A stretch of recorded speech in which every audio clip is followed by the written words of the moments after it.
decided to not charge the officers responsible. Well,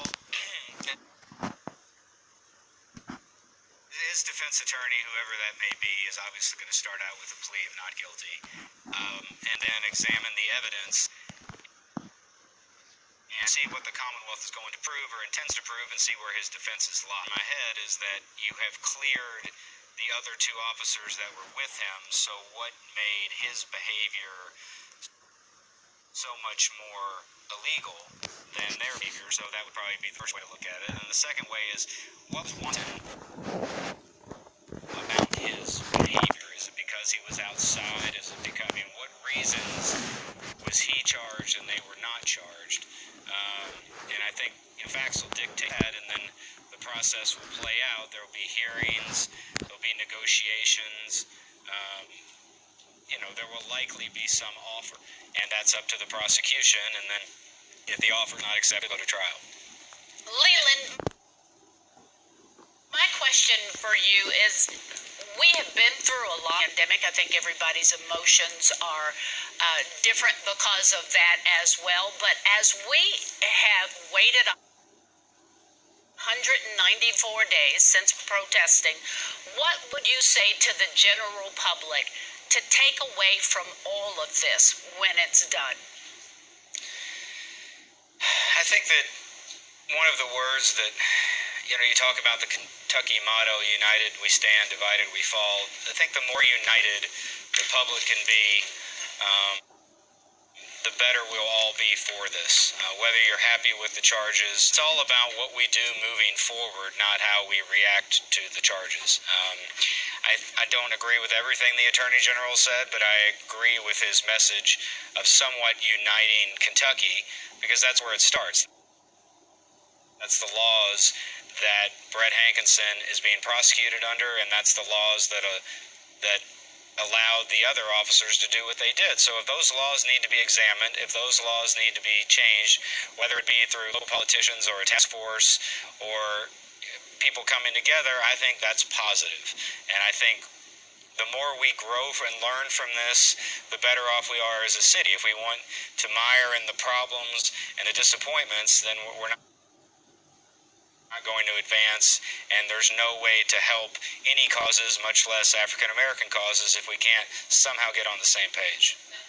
When Detective Hankinson was fired from the police force, and John, back to your point of what Leland would say to if he was his defense attorney, Chief Schroeder said at the time, "I find your conduct a shock to the conscience. I am alarmed and stunned. You use deadly force in this fashion.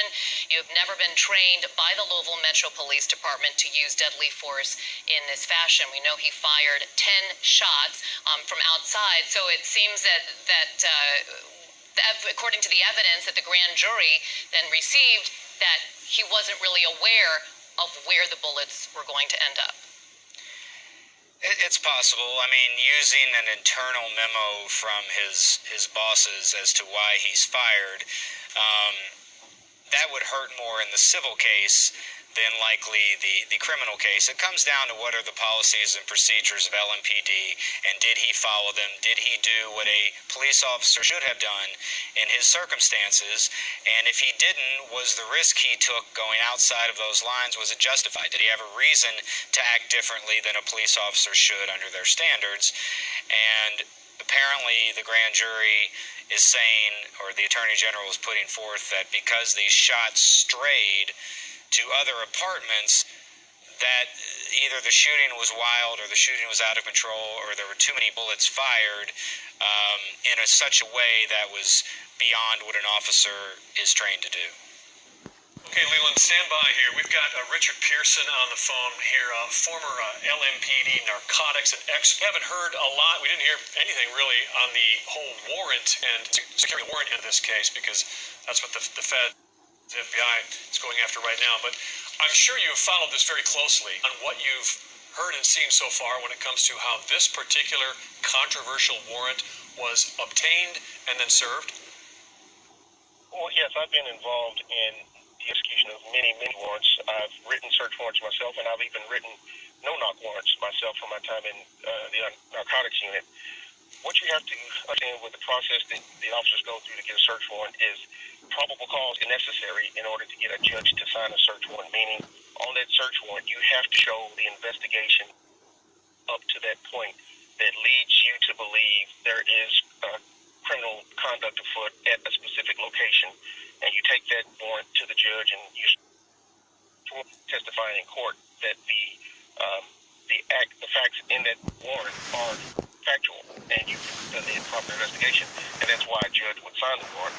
Once the warrant is properly formatted and properly signed by a judge, then whether it's a no-knock warrant or a normal execution for the warrant, you go to the location and you execute the warrant. In this case, when the officers got to the location, they had a properly formatted, legally signed warrant, and without regard to how they got into the house, once they made entry, they received fire, and obviously common sense and police procedure would dictate that they could return fire in their own self-defense. If they're attacking the process of the warrant, I would have to see what exactly they're saying was the problem with the warrant. If there are things in the warrant that they show are not factual, then of course that's a problem. But barring that, if everything that's in the warrant is factual and the investigation was properly done to show that those were factual, then I don't see how that they can attack the warrant itself. Officer Pearson, they are now starting, according to Attorney General Daniel Cameron, he's got a task force now set up where they will look into warrants and how they're processed and how they're gained.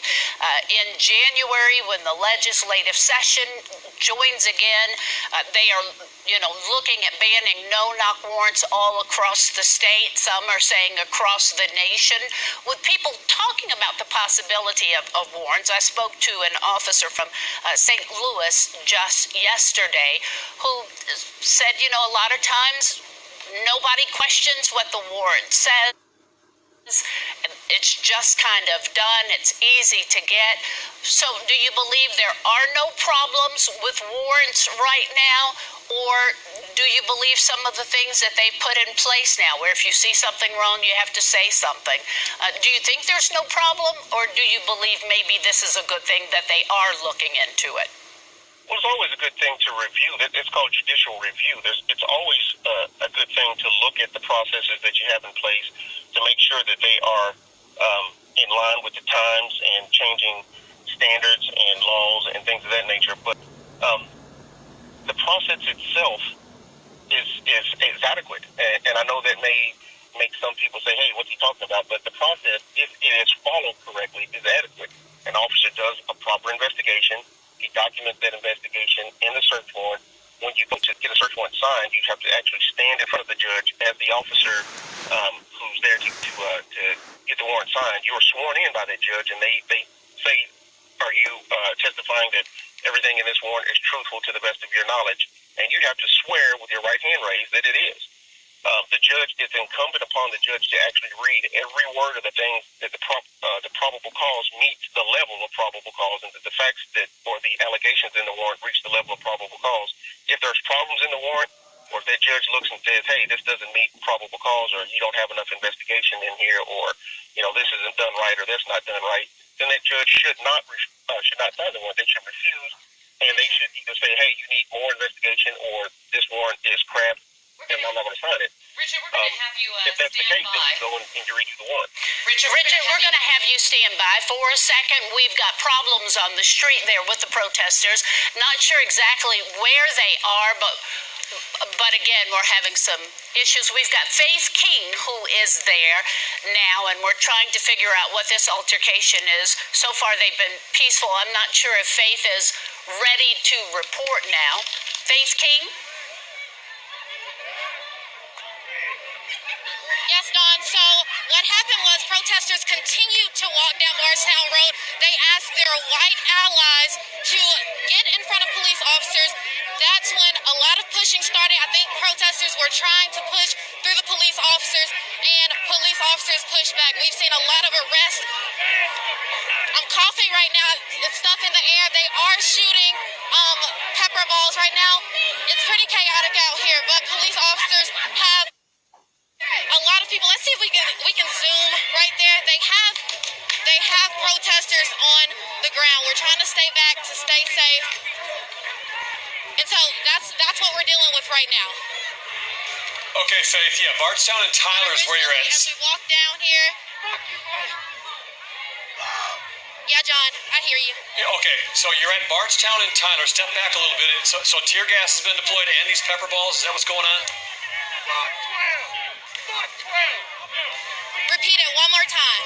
It's loud out here. Okay, yeah, we're on a delay and it's loud there. So they've tear gas and pepper spray going on so far, and about how many people have they taken to the ground?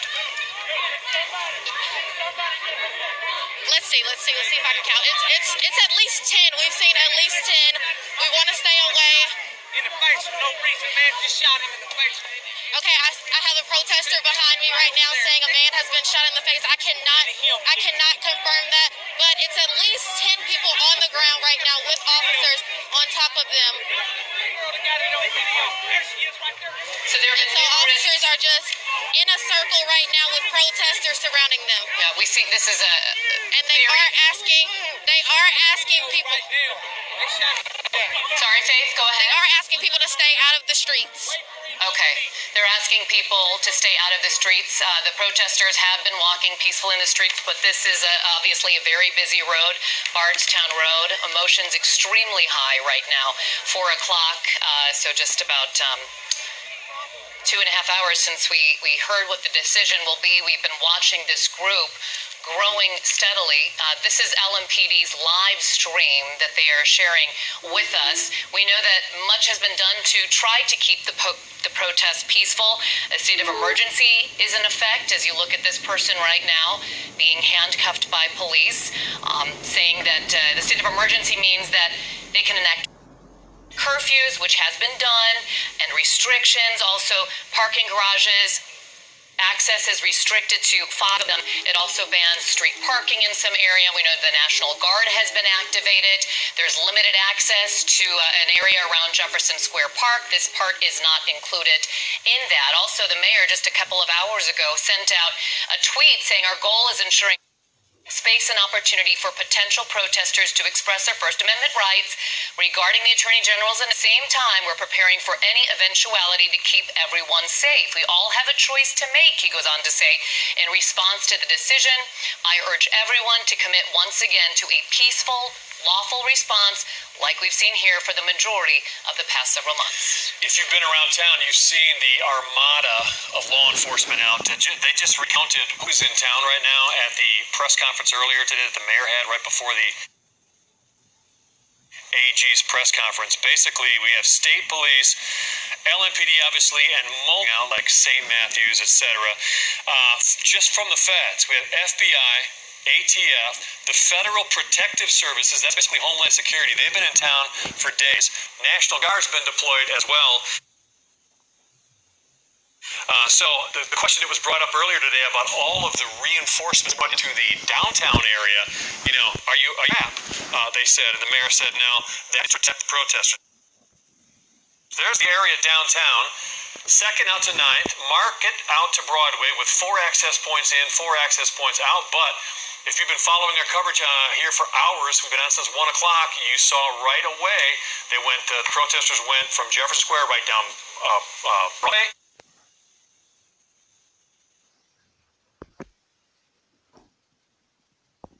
Trying to kick somebody. If you over these weeks and months of protests, if you've been watching any of the live streamers, a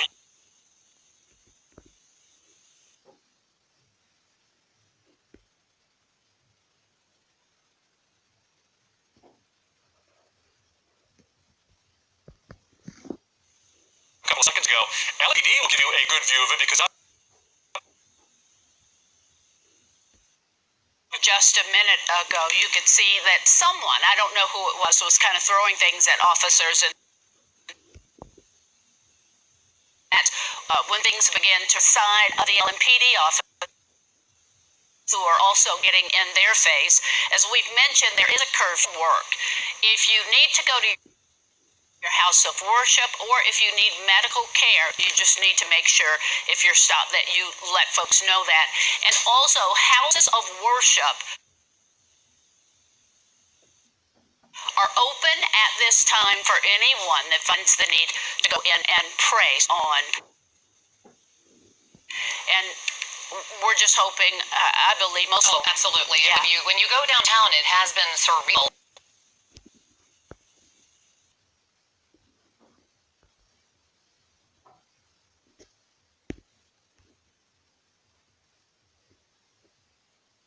Lost their businesses, a number of them.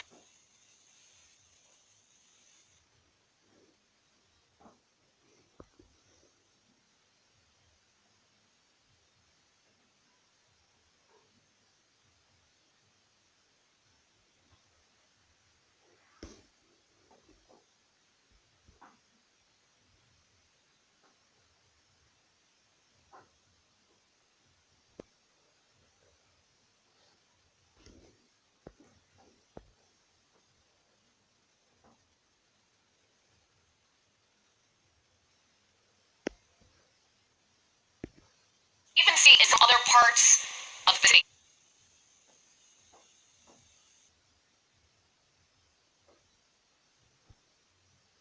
For Action Day, and if you all did, restaurants all around town. Trying to feed hungry. So on the line right now, David James, who has been watching what's going on today with the grand jury giving an announcement. What do you have to say?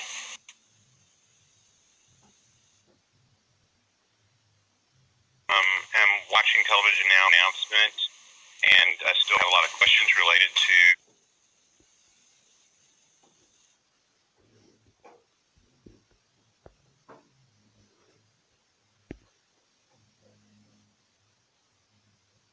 frustrated and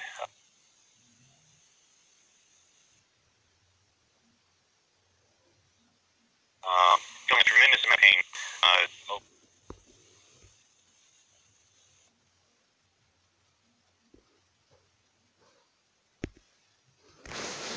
People were asking questions, and he said, well, I can't give you that information. We're not going to release the.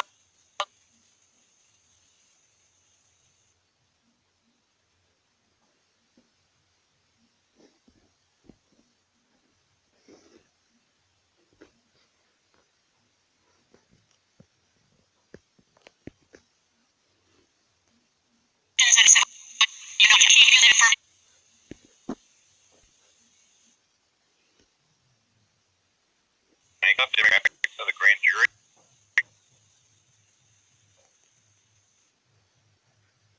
Look at and understand the case. And right now, people don't understand the case. I don't understand the case, not seen the case, and I think that it's important that our government, meaning the mayor, the administration, do everything they can.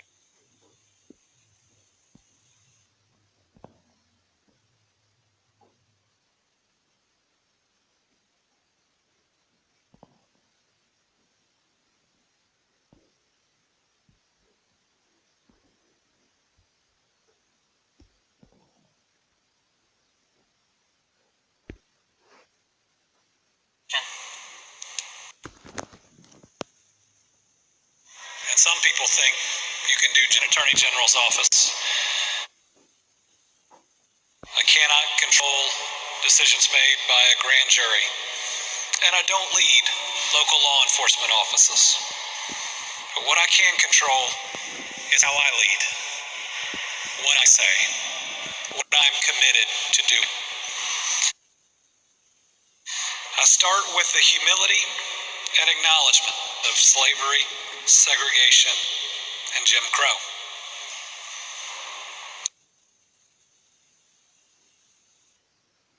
I will never personally feel that way, but I can listen, and I can try to hear, and I can be clear that systematic racism exists in this world, in this country, and in our Commonwealth. It exists in unequal access to health care, in disproportionate incarceration rates, and it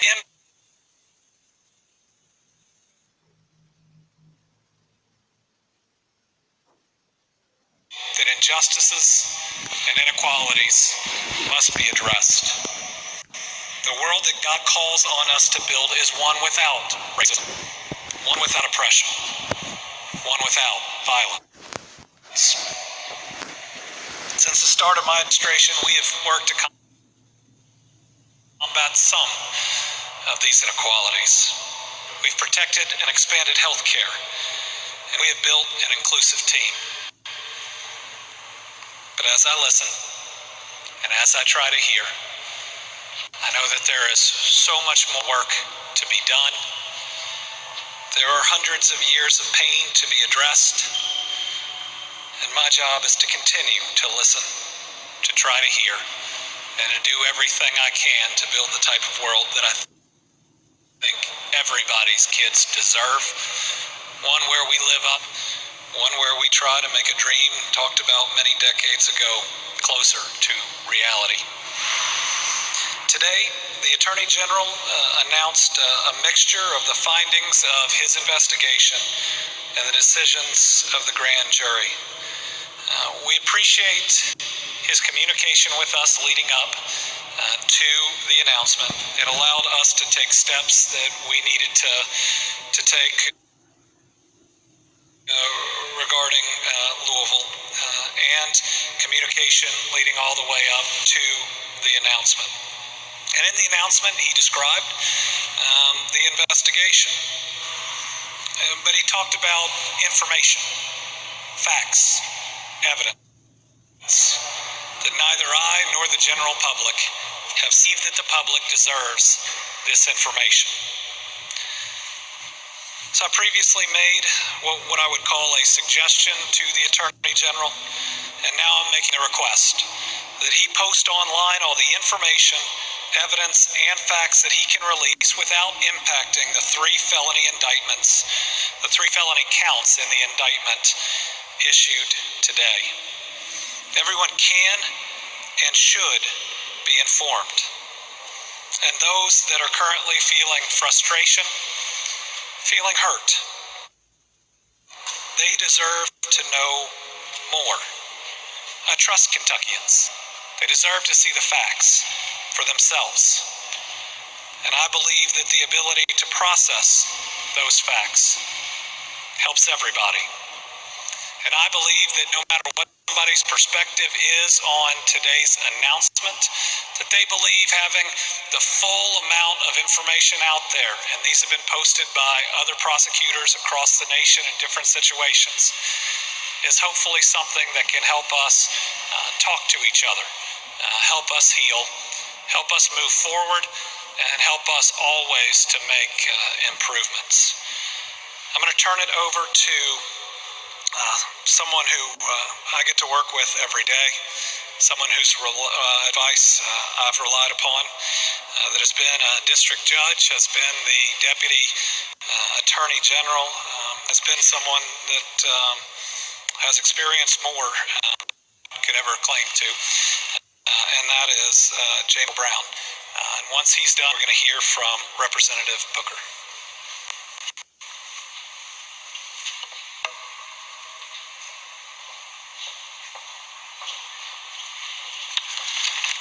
Thank you, Governor.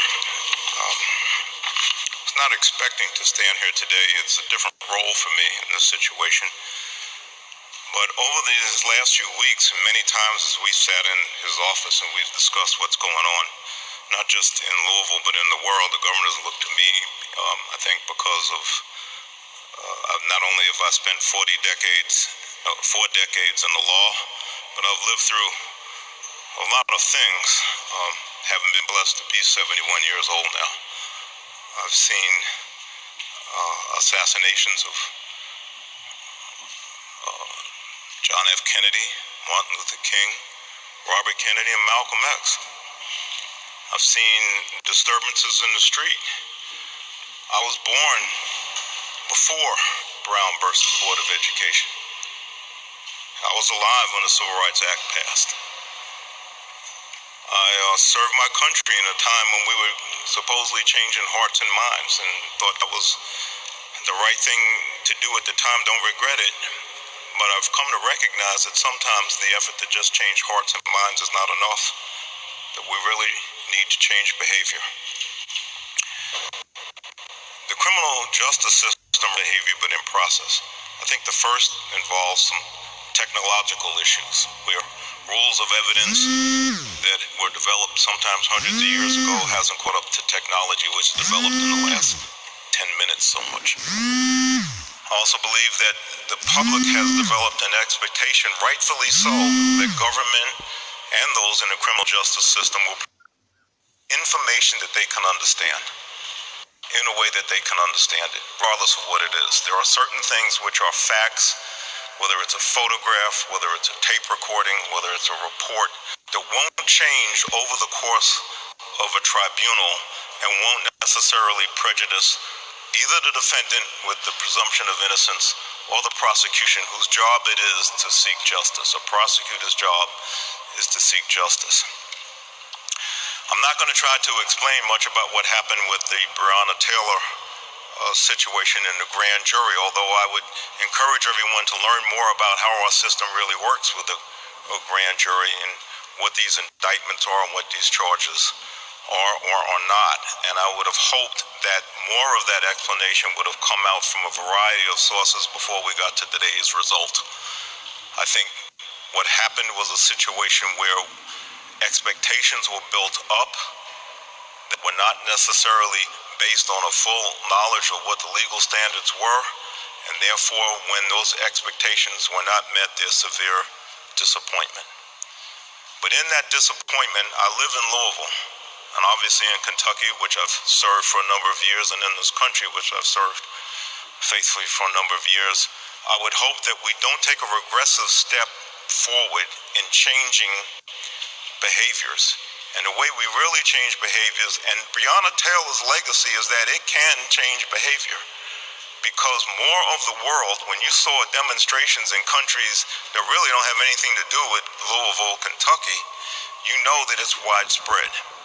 And I want to make one other comment before I step down because it struck me. You know, on June 25th, I was here in this Capitol, out and around it, when Until Freedom had a demonstration here. And they had many speakers, including Mr. Crump, who I have met, known from previous engagements, so to speak, spoke to him out on the veranda there. But one of the speakers that day was Common. And it was very eloquent.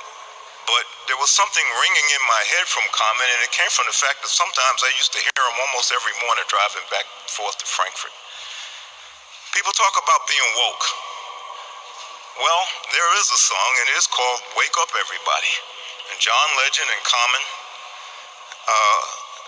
teamed up, and they made a wonderful version of it, and there's what we would call a rap part of it in the middle of it, which I think those words apply right now. I'm not going to read the whole thing, but here's what Common says in a rhythm that only I wish I could recreate. He says, though I'm the type to bear arms and wear my heart on my sleeve, even when I fell, in God I believe. Breathe in the days, weave through the maze and the seasons so amazing. Feed them, raise them, seasons are aging. Earthquakes, wars, and rumors, I want us to get by. But we're more than consumers. We're more than shooters. We're more than looters. Created in His image, so God lived through us. And even in this generation, living through computers, only love, love, love can reboot us.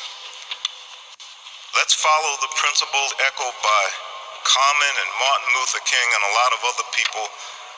Let's strike the consciences of people and not the fears in people, and we can continue the change that led to the point where my next speaker could walk these halls in the General Assembly, or I could hold the position that I do now in state government.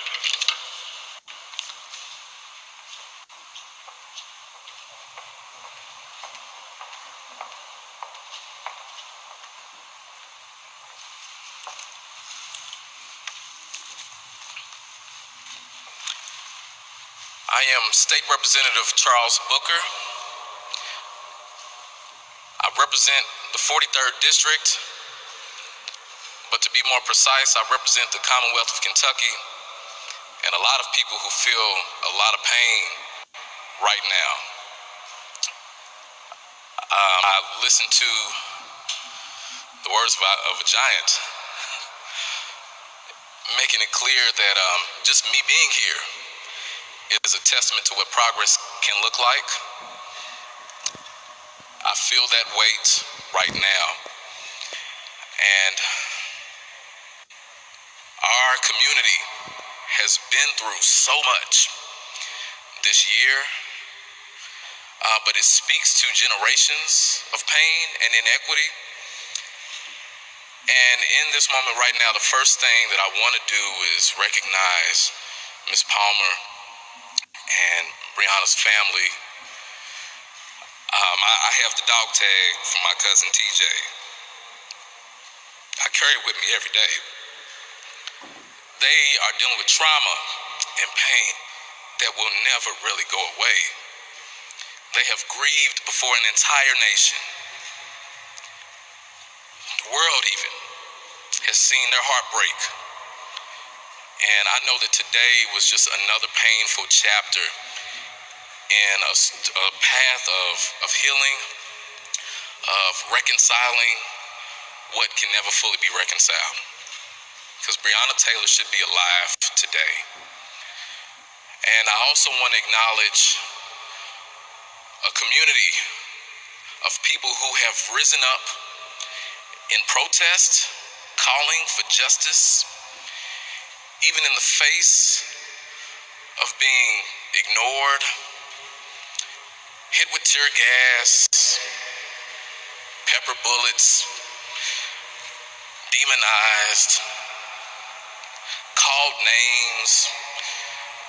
They've shown up every day.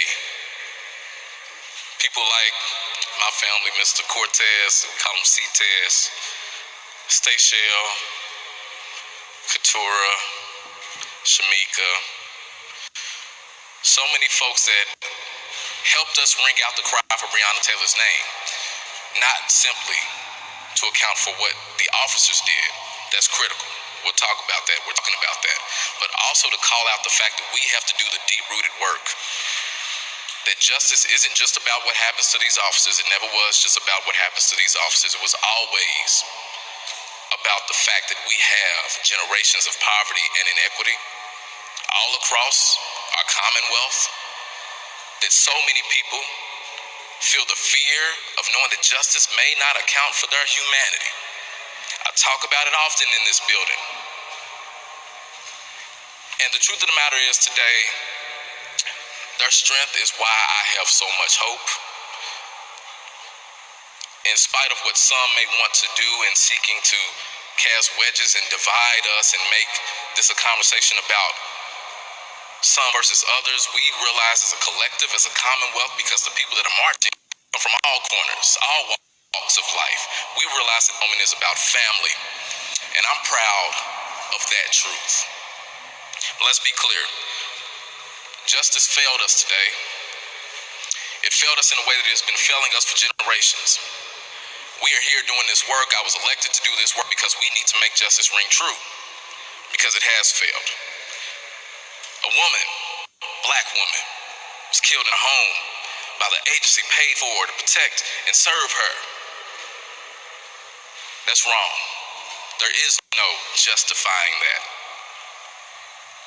And if it calls on us, and it does call on us, to change laws, to lift up Breonna's law, but to do so much more in accountability and reimagining public safety in a true sense, which is not simply more and more law enforcement being called on to be everything public safety. We have to do that work if we really want to honor Breonna. And when I leave here, I will go home to the West End of Louisville. I will see a lot of people that I love dearly hurting, even in the streets. And I want to speak to them. The last thing I'll say, this moment to me, to us, is about protecting the movement.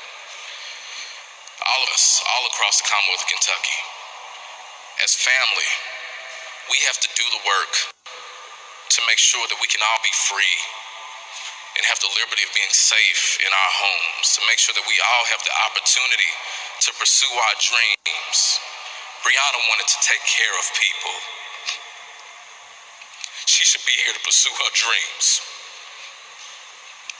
We all need to commit to making community mean something, to making democracy mean something, to making justice mean something. And I'm asking you all, from every corner of this Commonwealth, lift your voices. Keep demanding change.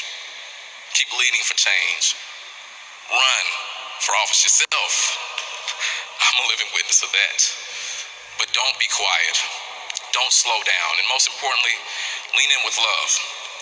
Love is what's going to get us through this. Love for our Commonwealth, love for one another, love for our future, our faith in one another, our faith that justice can finally ring true. Let's cling to that now, together, and keep one another safe. And we'll get through this. So that's what Kentucky does. That's what we're made of. We'll get through this together. And we will chart a course where leadership does not hide behind the law, where leadership can show the courage to speak the truth and be accountable for the lives of all of us, even if it's the life, and especially if it's the life of a Black woman. Where our leaders won't preach to us and condemn us and try to tell us how to express our pain, but will acknowledge our pain and hear our cries and be accountable to them. We're going to realize that. Brianna, thank you for being the light. We'll keep fighting to honor your name.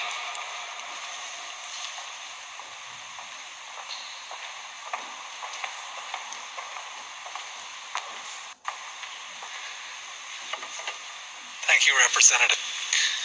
All right, we'll open it up for questions on this, and then afterwards I'll give a quick update on a pandemic that we are still fighting that disproportionately is taking other lives. So we'll start over here with you, Karen.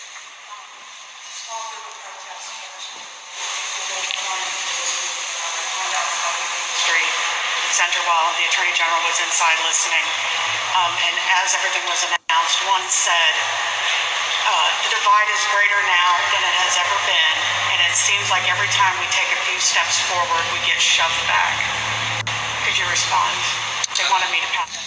The question is about some individuals who apparently had gathered outside the History Center and who expressed feelings that divide is greater than ever, and that we're moving backwards. Every time they take a few steps forward, they get shoved back. Well, first, I want to make sure that I listen to and hear that pain and that frustration. Many people think your job as governor is to get up here and talk, and I know I've had to talk a lot. But sometimes it's to make sure that you are hearing, especially experiences that may be different from yours, but also your sincere belief that this is a Commonwealth where everybody counts. And where there are systematic issues like racism, we have to know that they are impacting the lives of Kentuckians and unfairly preventing so many from reaching their potential. And we've seen even before some of this, or I've seen the amount of pain that is out there. But I hope they realize our commitment, at least my commitment, in these halls and what's considered the most important office in the Commonwealth, that I want to do better. And that personally means I got to be better. And I'm going to continue to listen, because I know that the best ideas and the way we move forward aren't just going to come from me. Maybe none of those ideas come from me. But they are ideas that we are going to be able to put in place hopefully change the Commonwealth and change the world if we sincerely believe that we have a true duty to one another and to our God to build the world that I think he or she requires of us. Riley?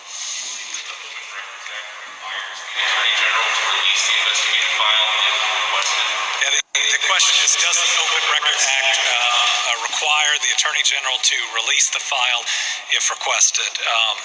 Obviously, I was Attorney General up until about 9 months ago, 10 months ago.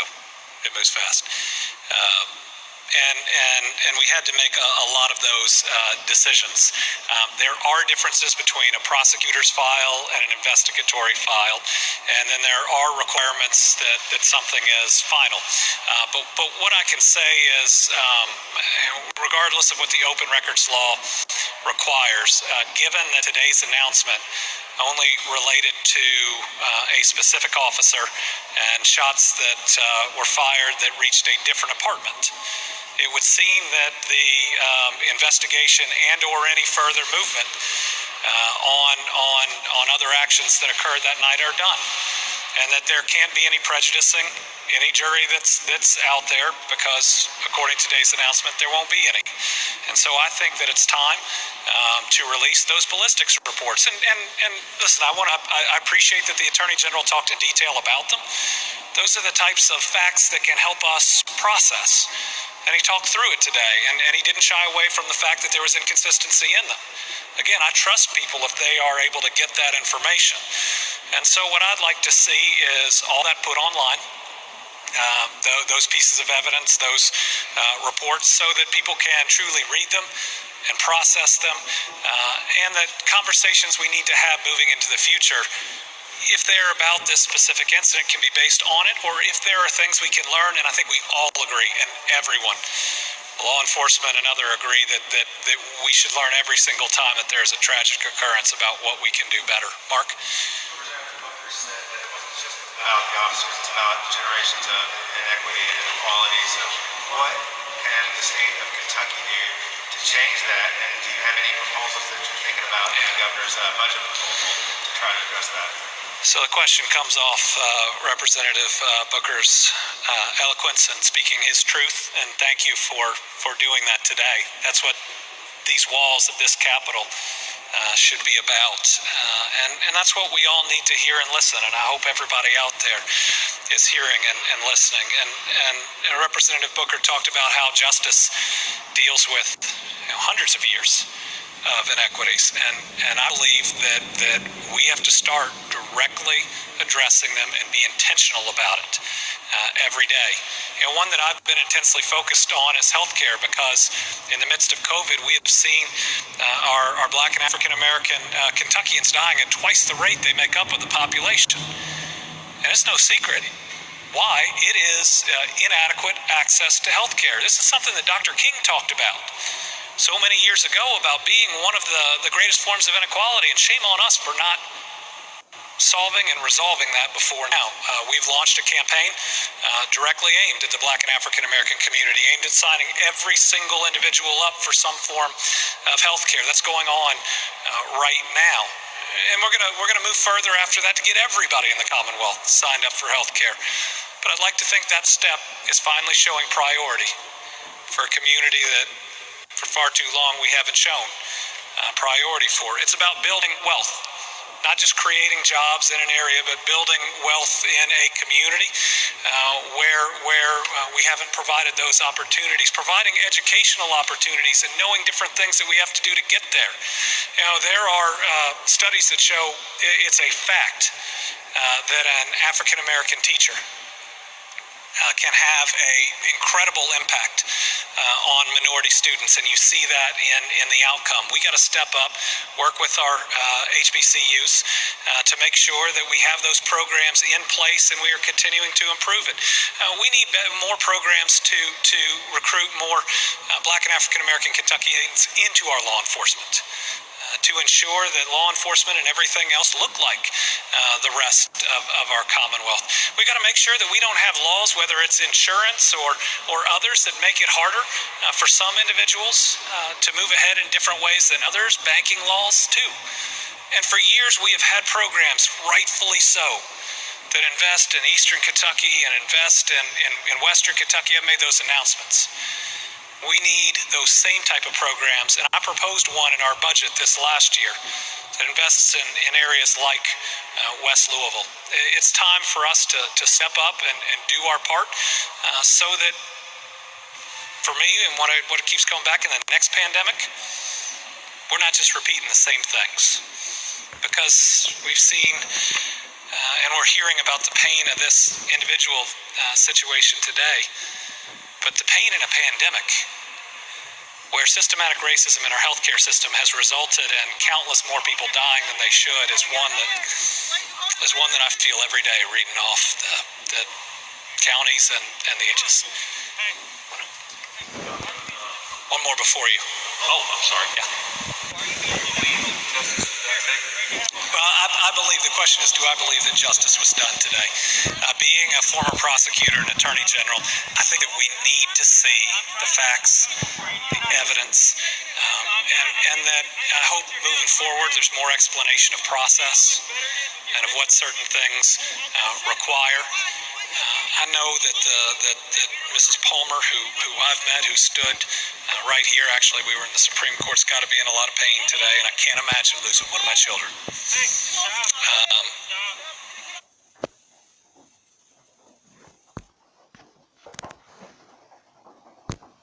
Out there to where people can see and people can truly process it is what that truth is. I never.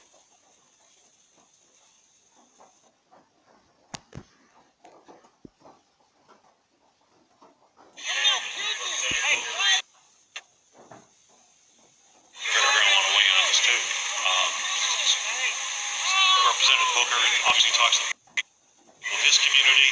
Secretary Brown's got vast experience in the legal world. You're a former AG. Is there anything that you have been able to detect thus far that perhaps the investigation?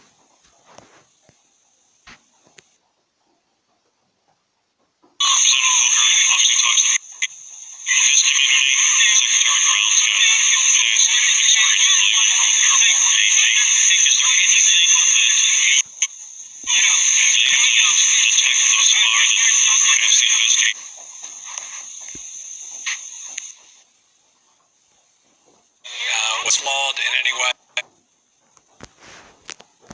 I need to see on that. I think that everybody looking back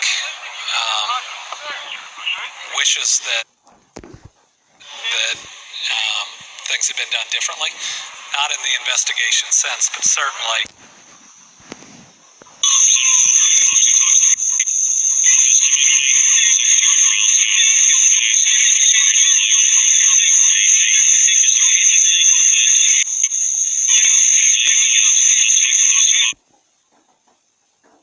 Type of training that takes, because that's a very different situation. In most parts of our state, law enforcement never conduct one, and most of the time, at least what has been explained to me, it's conducted by a highly trained group and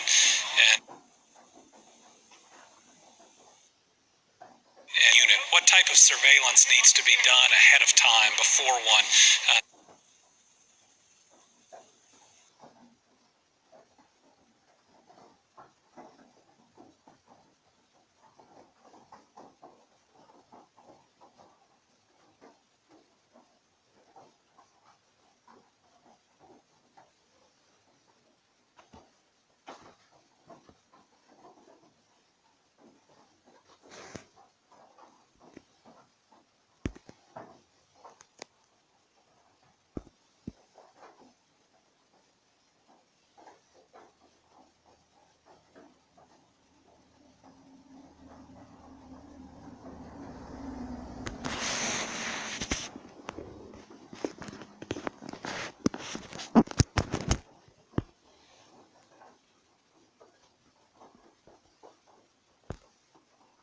And process. They need to understand elements, and that's not.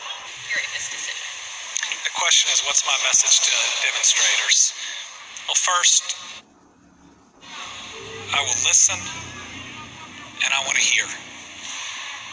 And I truly want a better world for your kids and for mine. And while this is an unfair, inequitable world to your kids, then my kids aren't living in the right world either. I believe that I have a duty to my faith and to my Commonwealth to ensure that we do so much moving forward.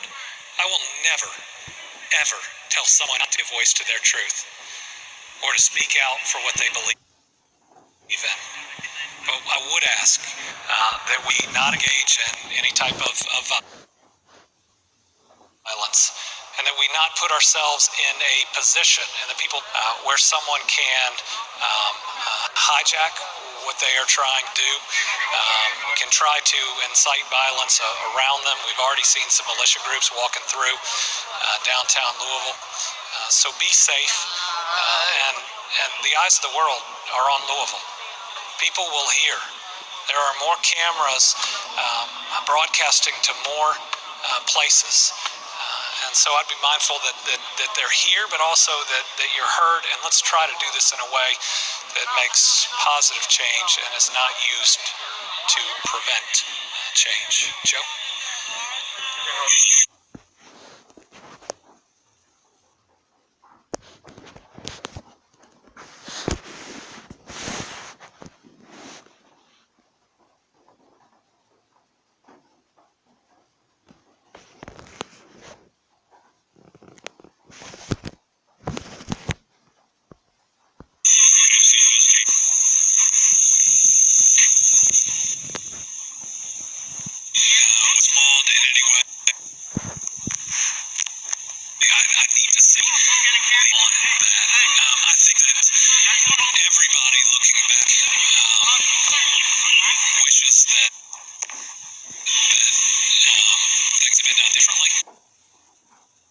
The question is about different questions the Attorney General is consider responding to. I mean, in a city of Louisville that is already so diverse, I don't think it will give out anybody's identity or compromise who they are, and provide people just another piece of information that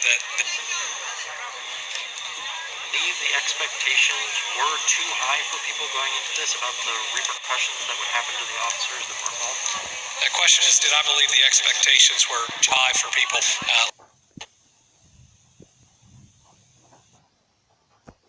Leading into this, and I don't know exactly where people's expectations were, but I believe it's really hard to put in context a decision today without knowing what it took to get to that decision, or what it would take to get to another decision. I know that especially when you're hurt, incredibly tough, and it's not viewed in isolation. There are other incidents that have gone around the United States. Now, there were an indictment today with 3 felony charges, but I think trusting people with the information and putting it out there so that at least they can evaluate. I just think that's the right thing to do. And again, I think General Cameron believes in truth, and I believe in truth. I'd just like for people to see the information so they can determine the truth. Kentucky are enforced appropriately, and do you think there's any room for reform in that aspect? The question is, do I think drug crimes are changes there? But first, obviously, we have an addiction crisis in the state. I believe that the best way to address that is to help people get better, and to give especially kids, but people as they grow older, the tools to not fall into addiction in the first place, but then the job skills and the help that people need to get out of it and to stay out of it. And I will say the only way I believe we win the war on drugs, if it's still even that, is to help people, not to incarcerate people. It's about impacting the demand and not the supply. there are so many really dangerous drugs out there. I understand why we have enforcement. When we have things like fentanyl that can kill you the first time you try it or even harm people when they touch it, we have to recognize that. Now, I also think that it's never a wrong thing to step back and to look at actions we take in any of our processes. I was just talking with Secretary Brown, who was working with the city of Louisville when they ended high-speed pursuits by law enforcement based on what can happen and the danger that it can create. And so I certainly think that it's something we can all look at in a form of improvement about when you would undertake certain activity based on the likely harm coming out of it, but also the harm to other people that can occur. Do one more. We'll go. I'll get you. Go ahead, Karen. There was some fear and anger today, and happened over the last few days of police presence, and then downtown in Frankfurt, people noticed snipers, and of course the National Guard presence. So there's concern that there's an expectation now of violence. Could you reiterate why those measures are being taken? The question is why certain measures are being taken from a law enforcement standpoint. And I do want to make sure I mention one thing. There was a question. The question included people in downtown Frankfurt, including, and the term was used, snipers. Those are not snipers, and I want to make sure that I understand. So in any circumstance where state police or others are trying to ensure security, they do want a high vantage point so that they are able to see what's going on all around. That's standard, and that's not intending to put anybody in a quote-unquote sniper position. Our goal, and today I authorized a limited deployment of the National Guard. Our goal is to make sure that we can keep everybody safe. We've got a militia walking around. I think they broke with the 3%ers downtown Louisville. We've got others that would take what is otherwise a peaceful rally, demonstration, protest, and would like nothing more than to see people harmed. We've got some critical infrastructure. I'll give you an example, hospitals right now that we have to make sure stay open and aren't disrupted in a time of COVID or anything else. I know that it can be hard to see that presence, and I know that there are some that disagree with it, but I can tell you from my standpoint, why it's being done is to make sure that anyone and everyone can express their First Amendment rights, but that they can do so safely, that no one can incite violence, and that that critical infrastructure can continue to operate in times where it has to. Right? This is something that a lot of people are really scared of when they hear that the National Guard has been deployed to Louisville. What assurances can you provide that basically what happened in late May, with David McAtee at 26th and Broadway, doesn't happen? The question is on the National Guard, and it's hard to believe as governor in different ways. I think I've had to deploy the National Guard 5 separate times. Now, some of those are to assist county clerks in voting and others, but this is certainly during COVID. Remember, at one point we had them at hospitals when we thought that there could be a rush and wanting to make sure there's order there. I can assure citizens of Louisville that the National Guard deployment is limited. It is based on very specific operations, and that it is under the command of the National Guard and no one else. Each of the Guard's men or women know what their job is, and it's not the forward-facing role that LMPD is playing and has much more experience with.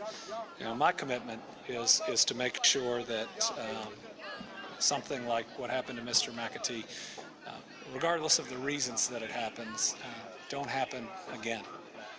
Because regardless of the circumstances of that situation, which are a part of litigation right now, we want to make sure everybody, absolutely everybody, is safe throughout this. This deployment is much more similar to Derby, much more limited in scope to what happened previously. And again, there is a different command structure in place this time. And you can bet I'm getting updates as frequently as I can. Mark? 2 or 3 specific pieces of legislation the General Assembly could pass this year that would either A, prevent future shootings like what we saw with Breonna Taylor, or B, address the generations of inequity and poverty.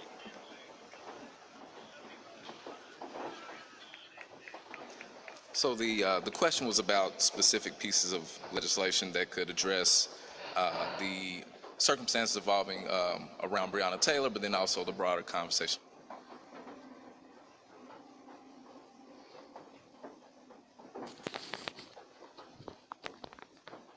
So we already have, that has been pre-filed, Breonna's Law.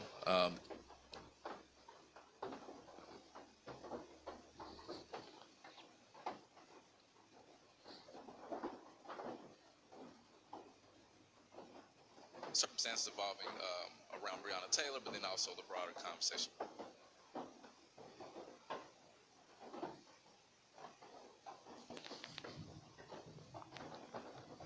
So we already have, that has been pre-filed, Breonna's Law.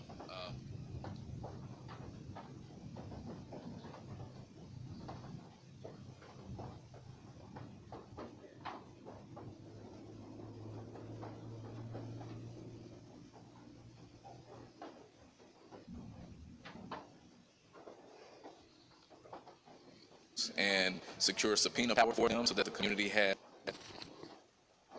rooting out our blind spot. The governor was correct in terms of how do we build wealth and not just look at economic opportunities in terms of jobs.